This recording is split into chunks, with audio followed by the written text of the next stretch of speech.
Hello student, कैसे आप सभी लोग। उम्मीद करता हूं आप सभी अच्छे और स्वस्थ होंगे। मैं Aryan Chaturvedi, assistant professor of chemistry.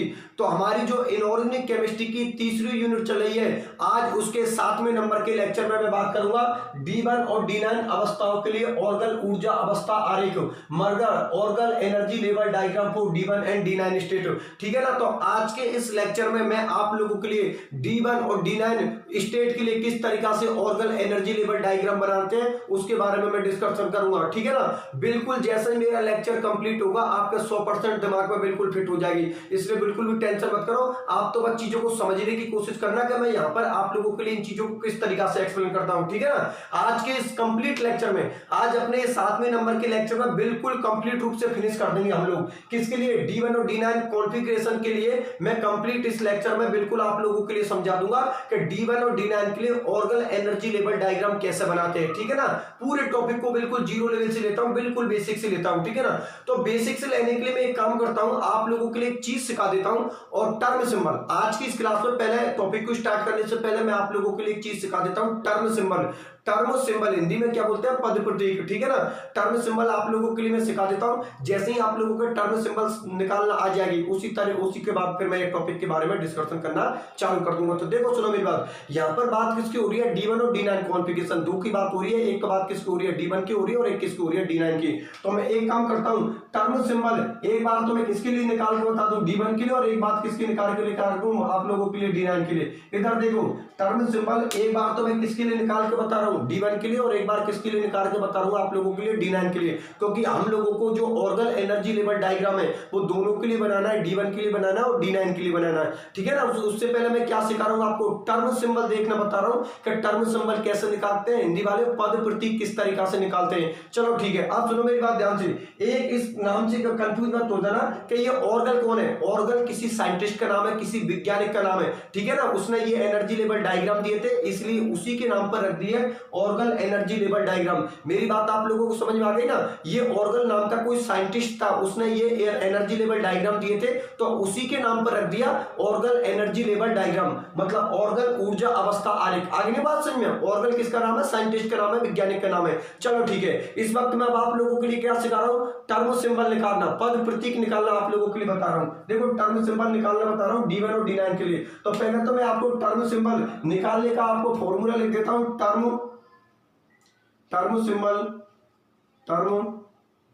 Symbol Hindi में क्या बोलते हैं इसको? पद प्रतीक। हिंदी में इसको क्या बोलते हैं? पद प्रतीक। और ये फॉर्मूला निकालने का होता फॉर्मूला Ln+1, और यहाँ पर n करता है अयुग्मित इलेक्ट्रॉनों की संख्या को, अयुग्मित इलेक्ट्रॉनों की संख्या को। n किसको शो करता है? अयुग्मित इलेक्ट्रॉनों की संख्या को। और ये कैपिटल L के बारे में तो पहले भी डिस्कशन हो चुका है, आप लोग जानते हो कैपिटल L का मान S P B F G और जो भी आ गए इनके लिए क्या होता है? 0 1 2 3 और 4। तो एक बात आप ध्यान से समझना, सुनो मेरी बात, एक बात यहाँ पर ध्यान में समझने वाली है कि यहाँ पर मैंने कैपिटल L वर्ड यूज किया है। अगर मैंने कैपिटल L वर्ड यूज किया है तो जितनी भी ऑर्बिटल्स है इनके लिए भी आप क्या करोगे? कैपिटल वर्ड यूज करोगे। एक बार फिर सुन लो भैया, यहाँ पर मैंने आप लोगों के लिए बताए थे कल कि एक नई क्वांटम संख्या लेते हैं पद प्रतीक टर्म सिंबल निकालने के लिए, जिसको हम किससे शो करते हैं? कैपिटल L से।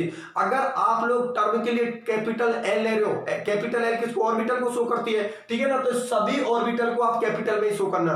S को कैपिटल में लेना, P को कैपिटल में लेना, D को कैपिटल में लेना, F को कैपिटल में लेना, G को, या आगे जितनी भी आती है उन सबको आपको कैपिटल में शो करना है। चलो ठीक है, आगे नहीं बात समझे। अब मैं एक काम करता हूं, ये आप लोगों को क्या हो गया? फॉर्मूला।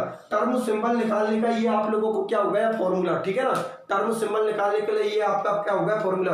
हिंदी मीडियम वाले सुन लो आप लोग, यहाँ पर टर्म सिंबल इंग्लिश वर्ड यहाँ पर ज्यादा फेमस है, इसलिए मैं इंग्लिश वर्ड यूज करूंगा। हिंदी आप लोगों को सामने लिखी हुई है यहाँ पर पद प्रतीक। ठीक है ना। यहाँ पर इसका इंग्लिश वर्ड ज्यादा फेमस है टर्म सिंबल नाम से, इसलिए मैं हर जगह जहां पर भी पद प्रतीक की बात होगी वहां पर मैं टर्म सिंबल वर्ड यूज करूंगा। ठीक है ना। टर्म सिंबल निकालने का मैंने क्या फॉर्मूला बताया? Ln+1। n यहाँ पर किसको शो करता है? अयुग्मित इलेक्ट्रॉनों की संख्या को, मतलब नंबर ऑफ अनपेयर्ड इलेक्ट्रॉन। और यहाँ पर कैपिटल L किसको शो करता है? ऑर्बिटल्स को। और ऑर्बिटल्स के लिए आप खूब जानते हो S के लिए L की वैल्यू कितनी कितनी होती है 0, पी के लिए कितनी होती है 1, बी के लिए कितनी होती है 2, एफ के लिए कितनी होती है 3 और जी के लिए कितनी होती है 4। इस तरीके से 5, 6, 7 इस तरीका से अनंत तक बढ़ते जाती है। अब सुनो मेरी बात ध्यान से, एक बार तो ये किसके लिए फॉलो करूंगा D1 के लिए और एक बार किसके लिए फॉलो करूंगा D9 के लिए। तो एक बात सुनो मेरी बात, पहले मैं D1 के लिए फॉलो कर देता हूं। तो देखो ध्यान से समझना, आप लोग मुझे एक बात बताओ, D के अंदर कितनी ऑर्बिटल होती है? खूब जानते हैं हम D के अंदर कितनी ऑर्बिटल होती है, 5 ऑर्बिटल होती है। और आपको पता है मैं किसकी बात कर रहा हूँ, D1 की बात कर रहा हूँ। तो आपको पता है D के अंदर कितने इलेक्ट्रॉन है? 1, ये लिख दिया 1। अब आप मुझे एक बात बताओ, D1 के लिए टर्म सिंबल मैं आप लोगों के लिए लिखा रहा हूं। तो देखो D1 के लिए लिखा रहा है तो यहाँ पर तो आपकी जो ऑर्बिटल है यहाँ पर तो D लिख दूं, क्योंकि D के लिए निकाल रहे हो। यहाँ पर क्या लिख दिया D। अब आप लोगों को पता है कि नंबर ऑफ अनफोल्ड इलेक्ट्रॉन यहाँ पर कितना 1 है, नंबर ऑफ अनफोल्ड इलेक्ट्रॉन तो यहाँ पर 1 प्लस आपको पता है 1 किसको हो गया फॉर्मूला का। तो कुल मिलाकर इसकी टर्म क्या निकली? D2 निकली। इसकी टर्म क्या निकली? D2 निकली। अरे बिल्कुल सही बात है ना भाई, L के लिए निकाल ले तो आपको पता है यहाँ पर D के लिए निकाले तो यहाँ पर लिख दिया D। और आपको पता है n+1, n किसको शो कर रहा है? अयुग्मित इलेक्ट्रॉनों की संख्या को, नंबर ऑफ अनफोल्ड इलेक्ट्रॉन। इसके लिए नंबर ऑफ अनफोल्ड इलेक्ट्रॉन कितना है? 1। तो यहाँ पर मैं क्या कर देता हूँ 1 लिख देता हूँ। 1 और 1 कितने हो गए? 2 हो गए आप लोगों के। 1 और 1 कितने हो गए? 2। तो यहाँ पर जो टर्म सिंबल निकली है D1 के लिए वो क्या निकली है? D2 निकली है। मतलब D के पास कितने इलेक्ट्रॉन है? 2। अब मैं बात करता हूँ किसकी? D9 की। किसकी बात करता हूँ मैं? D9 की। तो D9 की भी देख लो आप लोग, मैं यहाँ पर किसकी बात कर लेता हूँ? D9 की। तो चलो D9 की कर लो बात आप लोग, ठीक है। तो D9 की बात कर लो आप लोग। किसकी बात करते हैं? D9 की। तो D के अंदर 9 इलेक्ट्रॉन आप लोगों के लिए साइड में भर के बता रहा हूं। ये देखो D के लिए, देखो इसके लिए तो टर्म सिंबल क्या निकली है? ये निकली है D2। चलो ठीक है। अब मैं बात करता हूं किसकी? D9 की। मतलब D के अंदर कितने इलेक्ट्रॉन भर के बता रहा हूं मैं आप लोगों के लिए? 9 इलेक्ट्रॉन। फिर इसकी टर्म सिंबल निकाल के बताता हूं। देखो 1, 2, 3, 4, 5, 6, 7, 8 और 9। आप सुनो मेरी बात ध्यान से, D के पास इलेक्ट्रॉन कितने हैं? 9। तो आप लोगों को पता है ये इलेक्ट्रॉन आपके पेयर है, ये इलेक्ट्रॉन आपके पेयर है, ये इलेक्ट्रॉन आपके पेयर है और ये इलेक्ट्रॉन आपके पेयर है। इसका मतलब D9 के पास भी अयुग्मित इलेक्ट्रॉन आप लोगों के पास कितना? 1। D9 के पास भी नंबर ऑफ अनफोल्ड इलेक्ट्रॉन आप लोगों के पास कितना? 1। तो इसकी भी क्या जो टर्म सिंबल निकलेगी, इसकी भी क्या निकलेगी? D2 निकलेगी। क्योंकि आप लोग जानते हो यहां पर मैं किसके लिए निकाल रहा हूं? D के लिए निकाल रहा हूं। तो D लिख दिया। अब आपको पता नंबर ऑफ अनफोल्ड इलेक्ट्रॉन कितना है? 1। और 1 आपका पता है किसका? फॉर्मूला का। इसका मतलब इसकी भी टर्म सिंबल कितनी निकली है? D2। अब सुनो मेरी बात ध्यान से, D1 के लिए भी टर्म सिंबल क्या निकली है? D2 और D9 के लिए भी टर्म सिंबल क्या निकली है? D2। लेकिन इनके अंदर जो मेन डिफरेंस होगा वो क्या होगा, मैं वो आप लोगों के लिए बता देता हूं। देखो सुनो मेरी बात ध्यान से, क्या ये जो D1 वाला कॉन्फ़िगरेशन है ना, D1 वाला कॉन्फ़िगरेशन का जब मैं ऑर्गन एनर्जी लेवल डायग्राम बनाऊंगा तो उसमें ये कंडीशन बनेगी कि जो आपकी एक T2G ऑर्बिटल है ना, T2G ऑर्बिटल, T2G नीचे रहेगी। देखो यहाँ पर 2 लिखने पड़ेंगे आपको। 2 क्यों लिखने पड़ेंगे? टर्म सिंबल आपने पहले ही इसकी कितने निकाली? 2। तो T2G भाई D की 5 ऑर्बिटल ही तो होती है और उनमें T2G भी काउंट होती है और EG भी काउंट होती है। T2G की कितनी ऑर्बिटल होती है? 3 और EG की कितनी ऑर्बिटल होती है? 2। तो 2 यहाँ पर लिखोगे और 2 यहाँ पर लिखोगे। EG के लिए भी आप लोग कितने लिखोगे? 2। अरे सही है ना, D की 5 ऑर्बिटल होती है, 3 तो T2G की होती है, 2 आप लोगों कौन की होती है? EG की होती है। इसका मतलब D1 के लिए T2G नीचे रहेगी और EG क्या रहेगी? ऊपर। लेकिन अभी मैं आप लोगों के सामने D9 का कॉन्फ़िगरेशन बनाकर डायग्राम शो करूंगा, उसमें डायग्राम जस्ट क्या हो जाएगा? उल्टा हो जाएगा। उल्टा डायग्राम इस तरीका से हो जाएगा कि जो आपकी EG थी ऊपर थी वो तो कहां पर आ जाएगी? नीचे। तो EG तो ऊपर चली जाएगी, सॉरी EG तो नीचे आ जाएगी और T2G आपकी ऊपर चली जाएगी। और ये लिख दिया मैंने 2। अब सुनो मेरी बात ध्यान से, इन दोनों के अंदर डिफरेंस क्या है आप लोगों को पता लगा है। देखो D1 की भी टर्म सिंबल क्या निकली है? D2 और D9 की भी टर्म सिंबल क्या निकली है? D2। एक बार फिर सुन लो भैया, D1 की टर्म सिंबल क्या निकली है? D2 और D9 की भी टर्म सिंबल क्या निकली है? D2। लेकिन दोनों के अंदर मेन डिफरेंस क्या होता है कि D1 के अंदर T2G नीचे की ओर होती है, EG ऊपर की ओर होती है। और जब D9 के लिए ऑर्गन एनर्जी लेवल डायग्राम बनाते हैं तो ये जो ऊपर थी EG वो तो कहां पर आ जाएगी? नीचे। और जो T2G नीचे थी वो कहां पर चली जाएगी? ऊपर। इस बात को उस तरीका से मान लो आप लोग, जब आप यूनिट सेकंड में जब मैंने बात की थी तो अष्टफल के संकुल ऑक्टाहेड्रल कॉम्प्लेक्सों की तरीका से मान लो। ऑक्टाहेड्रल कॉम्प्लेक्सों में क्या होता है? T2G नीचे रहती और EG ऊपर रहती थी। और टेट्राहेड्रल कॉम्प्लेक्सों में जस्ट वो डायग्राम का हो जाता है उल्टा। ये EG तो कहां पर आ जाती थी? नीचे और T2G कहां पर आ जाती? ऊपर। तो 100 बातन की एक बात अभी बता देता हूं, अभी डायग्राम ड्रॉ करूंगा उससे पहले मैं आप लोगों के लिए 100 बातन की एक बात बता देता हूं कि जो आपका D1 वाला डायग्राम है उसको तो अष्टफलकी के लिए बेस मान के बना लेना, D1 के लिए क्या होता है T2G नीचे है Eg ऊपर। उसी तरीका से अष्टफल के लिए ऑक्टेहेड्रल के लिए भी क्या होता था T2G नीचे है Eg ऊपर। और D9 को किसके लिए बेस मान के बना लेना, चतुष्फल के टेट्राहेड्रल कॉम्प्लेक्स, क्योंकि टेट्राहेड्रल कॉम्प्लेक्स में Eg नीचे रहती थी और T2G ऊपर रहती थी। वही हाल किसका हो रहा है D9 का, Eg आपकी नीचे है और T2G आपकी ऊपर है। तो पहले तो मुझे एक बात बताओ, ये डायग्रामों में डिफरेंस नजर आ गया? बिल्कुल भैया, D1 वाले के लिए टर्म सिंबल कौन है D2, लेकिन यहाँ पर T2G नीचे रहेगी Eg ऊपर रहेगी। और आपका D9 के लिए भी टर्म सिंबल क्या निकली है D2, दोनों की टर्म सिंबल सेम है, लेकिन D1 के लिए T2G नीचे रहेगी Eg ऊपर रहेगी और D9 के लिए Eg नीचे रहेगी T2G ऊपर रहेगी। अब आपका क्वेश्चन ये हुआ कि सर एक बात बताओ, यहाँ पर आप ऐसा बोल रहे हो कि ये डायग्राम जस्ट उल्टा हो जाता है, ये डायग्राम सर जस्ट उल्टा क्यों हो जाता है? तो वो चीज मैं बात बता देता हूँ आपको, ठीक है ना, वो बात बता देता हूँ। एक तो किसके लिए बताता हूँ, D1 के लिए और एक D9 के लिए। आपको बताए D1 के लिए T2G नीचे Eg ऊपर और D9 के लिए Eg नीचे T2G ऊपर, ऐसा क्यों होता है? तो एक बात पे आप यहाँ पर फोकस करो, मुझे एक बात बताओ यार आप लोग, क्या आपको पता है डी में कितने इलेक्ट्रॉन भरते हैं? हम 10 इलेक्ट्रॉन भरते हैं। देखो आप मानते हो अच्छी तरीका से, डी में कितने इलेक्ट्रॉन भरते हैं? 10, और 10 के आधे कितने होते हैं? 5। 10 के आधे कितने होते हैं? 5। तो जो आपका D1 कॉन्फ़िगरेशन है वो 5 से कम है और D9 वाला कॉन्फ़िगरेशन है वो 5 से क्या होता है? ज्यादा। ठीक है ना, ध्यान से समझना, बहुत अच्छी बात बोल रहा हूं मैं यहाँ पर, एक बार फिर सुन लेना, कहीं पर लिखी मिल जाए बुक के अंदर तो कंफ्यूज मत हो जाना, मैं आप लोगों के लिए बता देता हूँ। जो D1 वाला कॉन्फ़िगरेशन है ना आपका, D1 वाले कॉन्फ़िगरेशन होता है वो 5 से कम होता है। बिल्कुल, डी में 10 इलेक्ट्रॉन भरते, 10 के आधे कितने होते हैं? 5। तो यहाँ पर D1 आपको होता है 5 से कम कॉन्फ़िगरेशन होता है और D9 5 से ज्यादा कॉन्फ़िगरेशन होता है। तो देखो आप लोगों को पता है कि यहाँ पर ये इलेक्ट्रॉन पूरी फील्ड है, ये फील्ड है, ये फील्ड है, ये फील्ड है। तो यहाँ पर D9 के लिए जगह खाली पड़ी हुई है। देखो ये जगह खाली पड़ी है, मतलब यहाँ पर इलेक्ट्रॉन आ सकता है। ठीक है ना, तो ये जगह को हम क्या बोलते हैं? यहाँ पर हॉल। हॉल मतलब क्या बोलते हैं? छिद्र। हॉल का मतलब क्या होता है? छिद्र। आगे बात सुनिए, इस जगह को क्योंकि 9 इलेक्ट्रॉन भरे हुए हैं और आपको तो 10 इलेक्ट्रॉन हम भर सकते हैं, इसका मतलब एक जगह वहां पर खाली पड़ी है। खाली जगह को यहाँ पर ऑर्गन नाम के साइंटिस्ट ने क्या यूज किया? छिद्र किया है, जिसको इंग्लिश में आप हॉल्स बोल सकते हो, बॉर्ड बोल सकते हो। आप लोग अच्छी तरीके से जानते हो, हॉल बोल दो, बॉर्ड बोल दो, जो भी आपको अच्छा लगे वो बोल देना। एक बार फिर लेना, 9 इलेक्ट्रॉन, इसका मतलब 10 इलेक्ट्रॉन की जगह खाली है। 10 इलेक्ट्रॉन की उस खाली जगह को ऑर्गन ने क्या बोला था? छिद्र बोला था। ठीक है ना, लेकिन यहाँ पर वो छिद्र नहीं बोलेगा। क्यों? क्योंकि यहाँ पर तो बहुत सारी जगह खाली पड़ी है। देखो आप लोग जब इसके अंदर इलेक्ट्रॉन भरते हो, ये भी खाली पड़ी है, ये भी खाली पड़ी है, ये भी खाली पड़ी है, ये भी खाली पड़ी है, इसलिए यहाँ पर वो इलेक्ट्रॉन शब्द यूज करेगा और यहाँ पर वो छिद्र शब्द यूज करेगा। अब आप लोग सोच लो कि सर ये क्या बोलेगा बीच में, इलेक्ट्रॉन क्या और छिद्र क्या? तो बस वही चीज मुझे समझाने, पूरा फोकस मेरी तरफ कर देना आप लोग। देखो मैं फिर बोल रहा हूँ, पूरा फोकस मेरी तरफ कर देना, अभी आपको फिट हो जाएगी। और आप बिल्कुल टेंशन मत करो, जैसे मेरा लेक्चर कंप्लीट होगा ना बिल्कुल फिट कर दूंगा। ठीक है ना, इसलिए ऐसे नहीं कि ये क्या होगा वो क्या, उससे कोई मतलब नहीं। आपको जो मैं समझा रहा हूं ना उन पर फोकस करते चलो, और लास्ट में एक बार टॉपिक को जब दोबारा से बताऊंगा ना तो बिल्कुल दिमाग में फिट हो जाएगी। ठीक है ना, तो सुनो मेरी बात, मैं ये बोल रहा हूं कि भाई D9 का जो कॉन्फ़िगरेशन होता है, ये D9 का जो कॉन्फ़िगरेशन होता है वो 5 से ज्यादा होता है। ठीक है, इसलिए यहां पर कौन सा वर्ड यूज किया? छिद्र, क्योंकि एक जगह यहां पर खाली हुई है। ठीक है, जबकि D1 का जो कॉन्फ़िगरेशन होता है वो 5 से क्या होता है? कम। 5 से कम होता है और उसके पास सिंगल इलेक्ट्रॉन प्रेजेंट है। अगर उसके पास सिंगल इलेक्ट्रॉन प्रेजेंट हो तो आप खूब जानते हो कि वो आराम से ट्रांजिशन कर सकता है। इसका मतलब ये निकला कि जब हम D1 की बात करेंगे तो D1 के लिए क्या शब्द यूज कर रहा हूं वो शब्द सुनो। D1 के लिए क्या शब्द यूज कर रहा हूं कि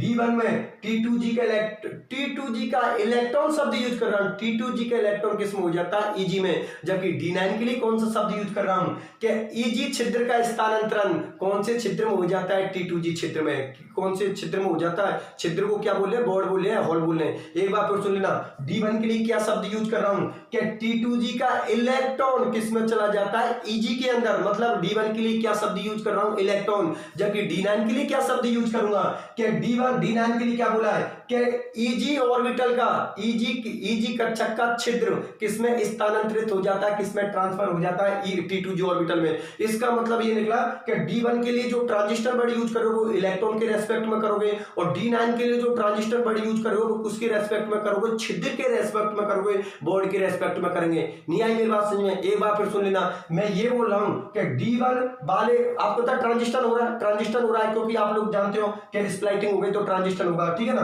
तो तो मैं क्या बोल रहा हूँ, क्या D1 वाले के लिए मैं क्या बोल रहा हूँ, D1 वाले के लिए मैं ऐसा बोल रहा हूँ क्या T2G कक्षक का इलेक्ट्रॉन EG कक्षक में स्थानांतरित हो जाता है, ट्रांसफर हो जाता है। और D9 के लिए क्या बोल रहा हूँ क्या EG कक्षक का छिद्र T2G कक्षक में स्थानांतरित हो जाता है। ठीक है ना, मतलब D9 के लिए तो छिद्र वर्ड यूज किया और D1 के लिए इलेक्ट्रॉन शब्द यूज किया। किसके लिए, ट्रांजिस्टर के लिए, स्थानांतरण के लिए, ट्रांजिस्टर के स्थानांतरण के लिए। एक बार फिर से लेना, T2G कक्षक का इलेक्ट्रॉन किस में चला जाता है, EG में, किसके लिए, D1 के लिए। और D9 के लिए क्या बोल रहा हूं क्या EG कक्षक का छिद्र किस में स्थानांतरित हो जाता है, T2G कक्षक में। मेरी बात आप लोगों को समझ में आई या नहीं आई। और बिल्कुल भी कंफ्यूज मत होना, D1 वाले का जो डायग्राम उसी तरीका से बनेगा जैसे आप अष्टफलकीय के लिए बनाते थे, ऑक्टाहेड्रल के लिए बनाते थे। ऑक्टाहेड्रल में T2G नीचे रहती थी और EG ऊपर रहती थी। वही हाल किसका हो रहा है, D1 का, T2G नीचे और EG ऊपर।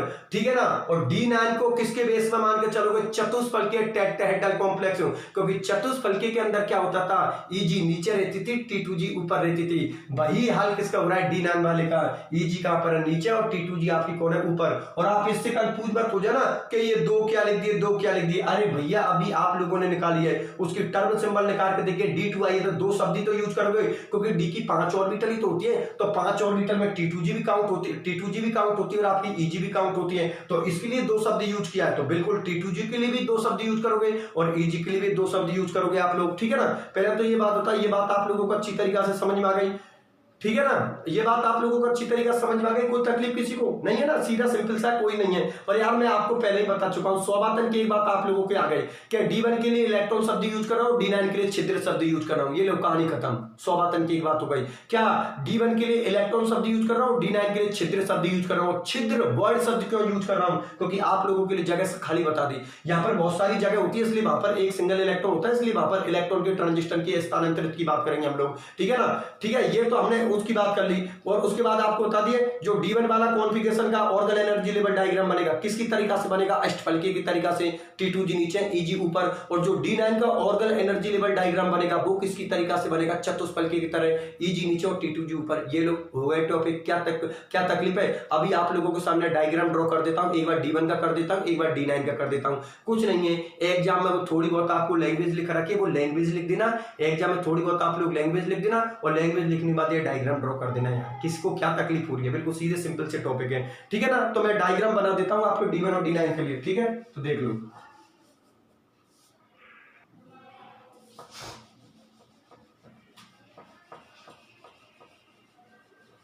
दोनों को एक साथ ही बना देता हूं, एक काम करता हूं, बिल्कुल दोनों को एक साथ ही बना देता हूं,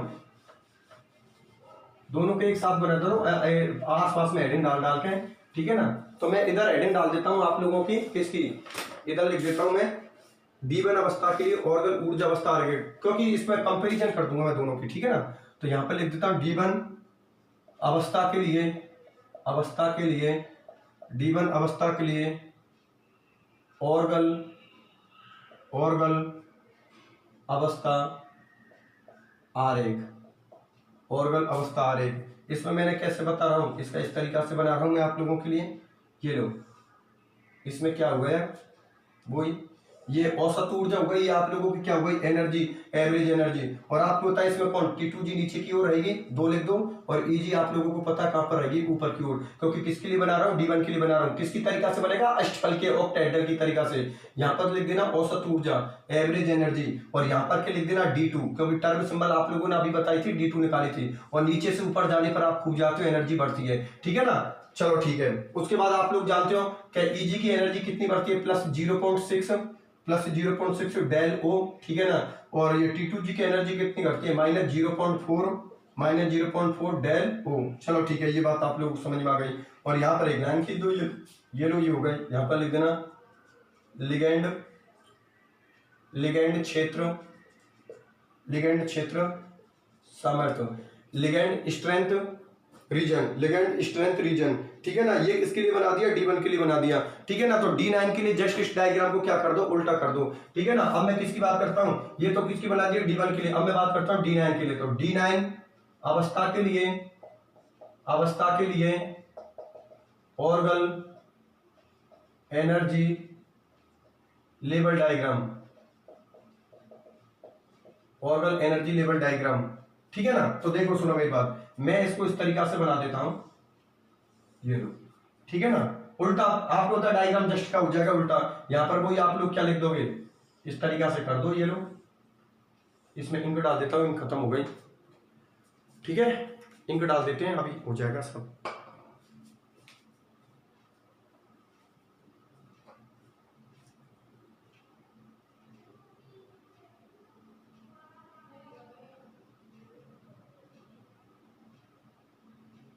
ठीक है, देख लो अब आप आराम से, ठीक है ना।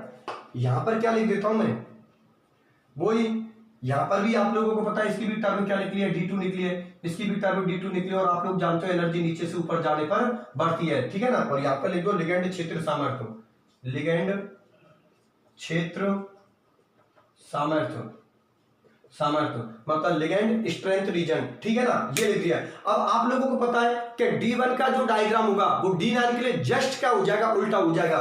इसका मतलब ये T2G तो कहां पर चली जाएगी, ऊपर, ये T2G ऑर्बिटल तो कहां पर चली गई, ऊपर, और ये आपकी EG ऑर्बिटल कहां पर आ गई, नीचे, ठीक है ना। ये कितनी बढ़ जाएगी, औसत ऊर्जा से, एवरेज एनर्जी से, खूब जानते हो औसत ऊर्जा से एवरेज एनर्जी से, ये बढ़ जाएगी आप लोगों की प्लस 0.4 डेल O, ठीक है ना, प्लस 0.4 डेल O, और यहां पर हो जाएगी आपकी माइनस 0.4 माइनस 0.6 माइनस 0.6 डेल O, ये लो। अब सुनो मेरी बात ध्यान से, इस पूरे डायग्राम को देखो, ये डायग्राम किसके लिए बनाया है, D1 के लिए, वो डायग्राम किसके लिए बनाया है, D9 के लिए। तो गौर से इस डायग्राम को देखो आप लोग पहले एक बार, देख लिया डायग्राम, तो अब इधर देखो, देखो अब इधर देखो, मैं दोबारा से बता देता हूं पूरे को, सुनो मेरी बात ध्यान से। मैंने आप लोगों के लिए हेडिंग क्या डलवाई थी, D1 और D9 अवस्थाओं के लिए ऑर्गन ऊर्जा अवस्था आरेख, ठीक है, ऑर्गन एनर्जी लेवल डायग्राम, ठीक है। ऑर्गन नाम का साइंटिस्ट था, उसने ये डायग्राम बनाए थे, उसके नाम पर रख दिया ऑर्गन एनर्जी लेवल डायग्राम, ठीक है, आप लोगों को बता दी। उसके बाद मैंने आपको टर्म सिंबल देखना बताता है कि टर्म सिंबल पद प्रतीक हम किस तरीका से निकालते हैं। तो उसका फॉर्मूला होता है कैपिटल एल N+1, और N किसको शो कर रहा था, A युग्मित इलेक्ट्रॉनों की संख्या को, नंबर ऑफ अनपेयर्ड इलेक्ट्रॉन को, ठीक है ना। फिर मैंने D1 के लिए निकाला, तो आपको पता है D1 के लिए भी क्या निकला था, D1 के लिए भी क्या निकला था, D2 निकला था, और D9 के लिए क्या निकला था, D2। मतलब दोनों के लिए जो पद प्रतीक निकला था, जो आपका टर्म सिंबल निकला था, वो क्या निकला था, D2। तो भाई दोनों के लिए D2 निकला, तो कुछ ना कुछ तो डिफरेंस होगा। तो इनके अंदर डिफरेंस क्या था कि जब हम D1 का ऑर्गन एनर्जी लेवल डायग्राम बनाते हैं, तो D1 का ऑर्गन एनर्जी लेवल डायग्राम वैसा ही बनता है जैसा हम अष्टफलकीय संकुलों के लिए बनाते हैं, ऑक्टाहेड्रल संकुलों के लिए बनाते हैं। ऑक्टाहेड्रल में क्या होता था, T2G आपके नीचे रहती थी और EG आपकी ऊपर रहती थी, और ये एवरेज एनर्जी से कितनी बढ़ जाती, प्लस 0.6, और ये एवरेज एनर्जी से कितनी घट जाती, माइनस 0.4। और आप लोग जानते हो एनर्जी नीचे से ऊपर जाने पर बढ़ती है। और ये आपका D2 मैंने अभी आपको लोगों के लिए क्या निकाला था, टर्म सिंबल निकाला था, ठीक है। बात आप लोगों को समझ में आ गई, इससे कोई तकलीफ नहीं है। अब जब हम D1 से D9 का ऑर्गन एनर्जी लेवल डायग्राम बनाते हैं ना, तो ये डायग्राम जस्ट D1 का क्या हो जाएगा, उल्टा। उल्टा किस तरीका से हो जाएगा कि आपका ये EG तो कौन सी हो जाएगी, निम्न, मतलब नीचे की हो जाएगी, और जो T2G ऑर्बिटल वो कहां पर चली जाएगी, ऊपर की ओर, मतलब हाई एनर्जी लेवल, क्योंकि ऊपर आपको पता हाई एनर्जी लेवल होता है, ठीक है ना। मतलब D1 वाला डायग्राम D9 के लिए जब बनाते तो डायग्राम जस्ट क्या हो जाता, उल्टा। और ये डायग्राम उसी तरीका से बनता है जिस तरीका से हम चतुष्फलकीय टेट्राहेड्रल कॉम्प्लेक्सों के लिए बनाते थे। टेट्राहेड्रल कॉम्प्लेक्सों में क्या होता था, EG नीचे रहती थी और T2G ऊपर रहती थी, ठीक है ना। तो D1 को तो किसके रेस्पेक्ट में मान लेना, अष्टफलकीय के संकुल के रेस्पेक्ट में, और ये D9 को किसके रेस्पेक्ट में मान लेना, चतुष्फलकीय मतलब टेट्राहेड्रल के रेस्पेक्ट में। एग्जाम में क्वेश्चन आ जाए कि भैया D1 और D9 के लिए ऑर्गन एनर्जी लेवल डायग्राम बनाइए, तो आपके लिए थोड़ी बहुत वहां पर लैंग्वेज लिख रखी है, वो आप लोग लैंग्वेज लिख लेना, ठीक है ना, वहां पर लैंग्वेज, और ये दोनों डायग्राम कर देना। ये किसके लिए कर देना, D1 के लिए, वो किसके लिए कर देना, D9 के लिए। अगर वो डिफरेंस पूछे कि D1 और D9 के लिए डिफरेंस बताओ, तो डिफरेंस में भी यही कर देना आप लोग, दोनों के अलग अलग डायग्राम, जैसे कि इधर हेडिंग डाल के इधर बना देना, इसका इधर बना देना, और दोनों का डिस्कशन कर देना। हाँ, इसके लिए एग्जांपल आप ले सकते हो, D1 के लिए एग्जांपल ले सकते हो TiH2 का होल 6, और यहां पर लिख दो प्लस के 3, या इसको ले सकते हो TiCl का होल 3, सॉरी 6 आएगा यहाँ पर, अष्टफलकी की बात हो रही है तो कॉमन सी बात है 6 लिगेंड होंगे, यहाँ पे लिख दो माइनस के 3। दोनों ही कंडीशन में यहाँ पर भी Ti की ऑक्सीडेशन स्टेट कितनी है, प्लस के 3, और यहाँ पर भी Ti की ऑक्सीडेशन स्टेट कितनी है, प्लस के 3। इसका मतलब D के पास इलेक्ट्रॉन कितना होगा, 1। अरे सही है, टाइटेनियम के D में कितने ऑर्बिटल होते हैं, टाइटेनियम के D के ऑर्बिटल में कितने होते हैं, आपको पता है D में कितने होते हैं, 2, और 2 किस्म होते हैं S में। अरे भाई टाइटेनियम का 22 ही तो होता है, 22 तो होता है, तो 2 तो S के हो गए, 2 D के 22 होगा, 18 और 4 22 होते हैं। जब 3 इलेक्ट्रॉन बाहर निकालते तो 2 तो S के चले जाते हैं, D का चले जाता है, ठीक है। तो D में कितने कितना बचा 1, अर्थात इसका कॉन्फ़िगरेशन क्या बना D1, तो D1 के लिए मैंने डायग्राम ड्रॉ कर दिया। और इसके लिए एग्जांपल ले सकते हो CuH2 को होल 6 और यहाँ पे लिख दो +2, ठीक है ना, +2 लिखोगे तो आपको होता है कॉपर के S और D के इलेक्ट्रॉनों को मिलाकर कितने इलेक्ट्रॉन होते हैं, 11 इलेक्ट्रॉन होते हैं, 9 तो D के और 2 S के। जब आपके 2 D के इलेक्ट्रॉनों को बाहर, S के इलेक्ट्रॉनों को बाहर निकाल देते हो तो D के पास इलेक्ट्रॉन कितने बचते हैं, 9। आगे नहीं बात समझ में। तो आप लोग D1 के लिए, D9 के लिए अगर एग्जाम्पल लो तो इसको ले लेना CuH2 होल 6 +2, और अगर आप D1 के लिए एग्जाम्पल लो तो TiH2 होल 6 +3 और TiCl का होल 6 -3, ये ज्यादा बेस्ट है, इसको ले लेना आप लोग, ठीक है ना। और आप लोगों के दोनों ही एग्जांपल मैंने नोट्स में मेंशन कर रखे हैं, तो आप लोग नोट्स में देख लेना। किसी भी स्टूडेंट को किसी भी तरीका से कोई तकलीफ नहीं होनी चाहिए, ठीक है ना। ये एग्जांपल जो कौन से लिए हैं, TiH2 होल 6 +3 और TiCl6 -3, ये किसके लिए ले लेना, D1 के लिए ले लेना। और D9 के लिए क्या लगो, CuH2 होल 6 +2, ठीक है ना। कॉपर के S के इलेक्ट्रॉन कितने होते हैं, 2, और D में कितने इलेक्ट्रॉन होते हैं, 9, 11 इलेक्ट्रॉन होते हैं। 11 में से 2 उसकी ऑक्सीडेशन स्टेट है, यहाँ कॉपर की ऑक्सीडेशन स्टेट कितनी है, 2।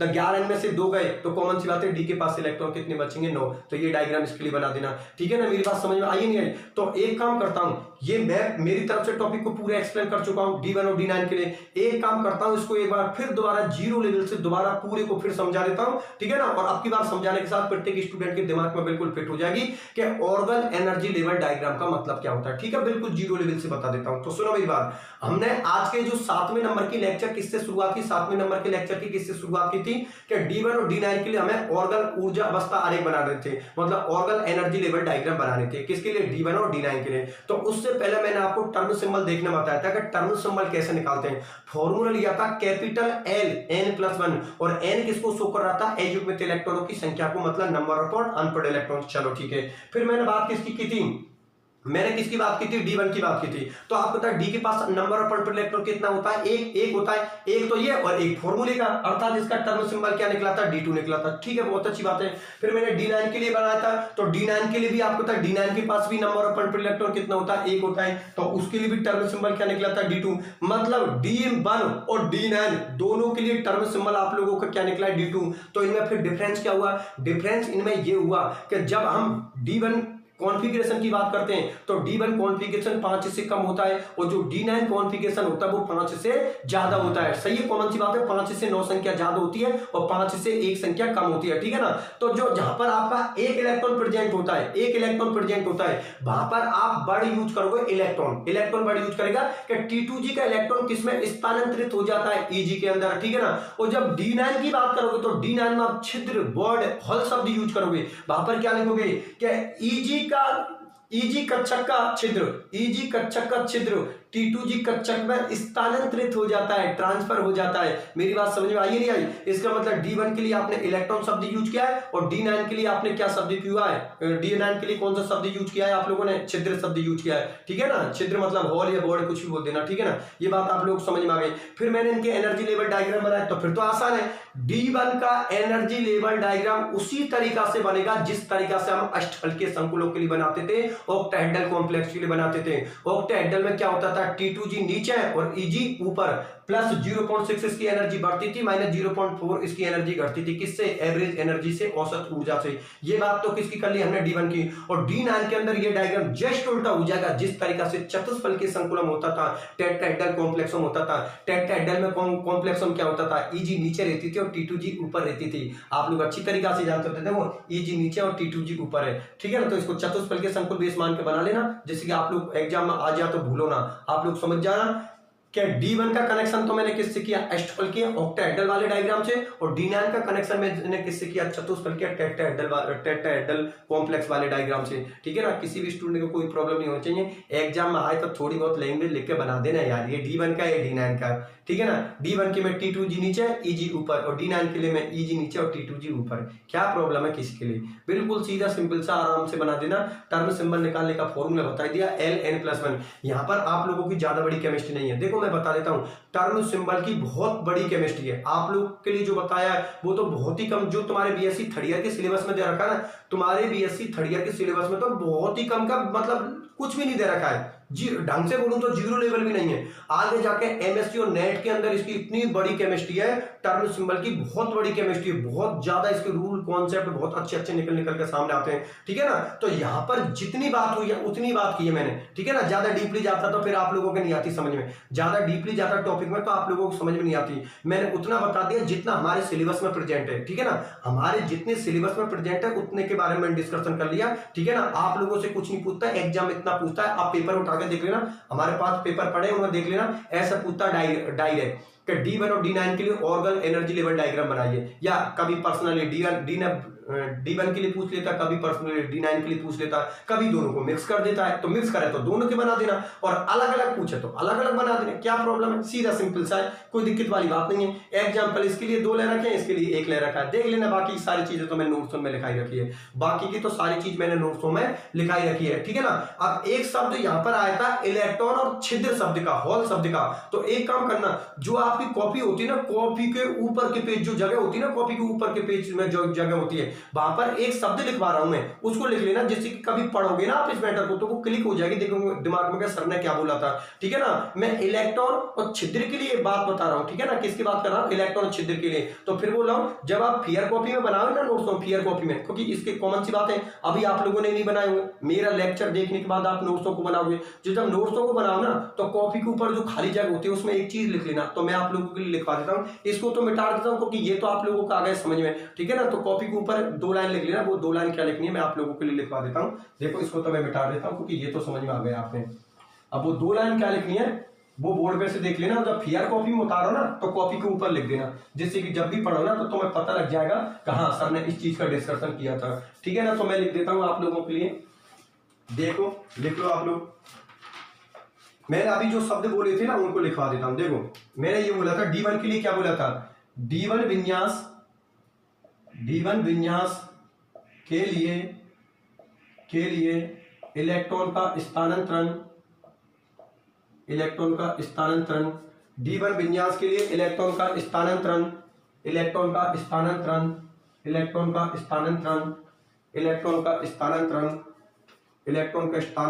किस में होता था, T2G, यहां पर लिख दो 2, और T2G से किस में होता था, EG में, यहां पर भी लिख दो 2, ठीक है ना। ये D1 विन्यास के लिए इलेक्ट्रॉन का स्थानांतरण किस में होता है, T2G से किस में जाता है, इलेक्ट्रॉन EG के अंदर जाता है। और D9 के लिए मैंने कौन सा शब्द यूज किया था, छिद्र शब्द यूज किया था। तो यहां पर लिख देना D9 विन्यास के लिए,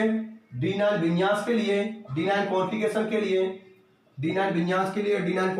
के लिए, छिद्र को हॉल बड़ी लिख लेना, हॉल ज्यादा सही रहेगा। छिद्र का स्थानांतरण या हॉल का ट्रांसफर, छिद्र का स्थानांतरण EG से किस में होता था, T2G में, EG से किस में होता था, T2G में, आप लोगों का T2G में। अब सुनो मेरी बात ध्यान से, देखो मैंने D1 के लिए क्या बोली थी, इधर देखो, इधर D1 के लिए क्या बोली थी कि D1 विन्यास के लिए इलेक्ट्रॉन का स्थानांतरण T2G से किस में होता है, EG के अंदर, और D9 विन्यास के लिए छिद्र का स्थानांतरण, छिद्र शब्द यूज किया, देखो यहाँ पर इलेक्ट्रॉन शब्द यूज किया, यहाँ पर छिद्र बोर्ड शब्द यूज किया है। छिद्र का स्थानांतरण EG से किस में होता है, T2G के अंदर। यहाँ पर इसको हॉल्स भी लिख सकते हो, ठीक है ना, इसको हॉल्स भी लिख सकते हो। मेरी बात समझ में आई है नहीं है, हॉल्स वैसे छिद्र को बॉडी भी बोलते हैं, लेकिन हॉल ज्यादा सही रहेगा। यहाँ पर आप हॉल लिख सकते हो, इंग्लिश मीडियम वाले जितने भी स्टूडेंट हैं, ठीक है ना। तो मेरी बात आप लोगों को समझ में आ गई, किसी स्टूडेंट को कोई तकलीफ नहीं है। इसका डायग्राम कैसे बनेगा, अष्टफलकीय संकुलों की तरीका से, और इसका डायग्राम कैसे बनेगा, चतुष्फलकीय संकुलों की तरीका से। इंग्लिश मीडियम वाले हो, D1 का डायग्राम कैसे बनेगा, ऑक्टाहेड्रल की तरीका से, और D9 का डायग्राम किस तरीका से बनेगा, टेट्राहेड्रल की तरीका से। आप लोगों के लिए यूनिट सेकंड में सब कुछ पढ़ा रखा है और आप पढ़ भी चुके हो, यूनिट सेकंड आप लोग पढ़ भी चुके हो। और जब दोबारा पढ़ो, जब दोबारा देख लेना आराम से, यूट्यूब पर पढ़े हुए वो सारे लेक्चर इतने शानदार तरीका से एक्सप्लेन किए, अष्टफलकीय, चतुष्फलकीय, वर्गाकार, समतलीय, मतलब ऑक्टाहेड्रल, टेट्राहेड्रल, स्क्वायर प्लेनर, इतने शानदार तरीका से उनके डायग्राम ड्रॉ किए मैंने, इतने शानदार तरीका से एक्सप्लेन किया है, एक एक शब्द, एक एक चीज का वहां पर जवाब दिया है। तो बिल्कुल आप वहां पर देख लेना, सारी चीजों को आपको पता लग जाएगा, ठीक है। एग्जाम में अगर क्वेश्चन पुट हो तो बिल्कुल आप कर देना, बाकी की सारी चीज तो मैंने नोट्स में लिखवा रखी है। आगे बात सुनिए, बाकी बाकी की सारी चीज मैं नोट्स में लिख कर रखी है, अब आराम से नोट्स पढ़ लेना। अब तक सुनो क्या हुआ, लेक्चर देख लिया, अब नोट्स बना के देखना। नोट्स इतने अच्छे बनाओगे, बहुत अच्छे नोट्स बनाओगे। क्यों बहुत अच्छे नोट्स बनाओगे? क्योंकि टॉपिक आपने समझ लिया, ठीक है ना। तो यहां तक का मैटर। आज की मेरी क्लास कहां पर पहुंच चुकी है, D1 से D9 organ energy level diagram बना दिए मैंने। तो यहां तक की क्लास आपकी फेयर कॉपी में लिख लेना, ठीक है ना। और इसके बारे में पहले बोल चुका हूं, कॉपी के ऊपर जो खाली जगह होती है ना, कॉपी के ऊपर वो खाली जगह, वहां पर इस लाइन को लिख देना और इस लाइन को लिख देना। क्योंकि जब भी कभी इस टॉपिक को पढ़ोगे तो तुरंत दिमाग में क्लिक हो जाएगी कि यार ये डायग्राम उल्टे सीधे क्यों हो गए। तो डायग्राम उल्टे सीधे क्यों हो गए उसका रीजन ये है, D1 के लिए T2G नीचे EG ऊपर, और D9 के लिए EG नीचे और T2G ऊपर। ठीक, कोई दिक्कत किसी को नहीं है, ठीक है, आराम से उतार दें, कोई दिक्कत वाली बात नहीं है, ठीक है। तो आज के मैं D1 D9 फिनिश। अगले लेक्चर में बात करते हैं अगले टॉपिक की, जो लेक्चर नंबर कौन सा होगा अपना 8वां। ठीक है, अपना ख्याल रखना।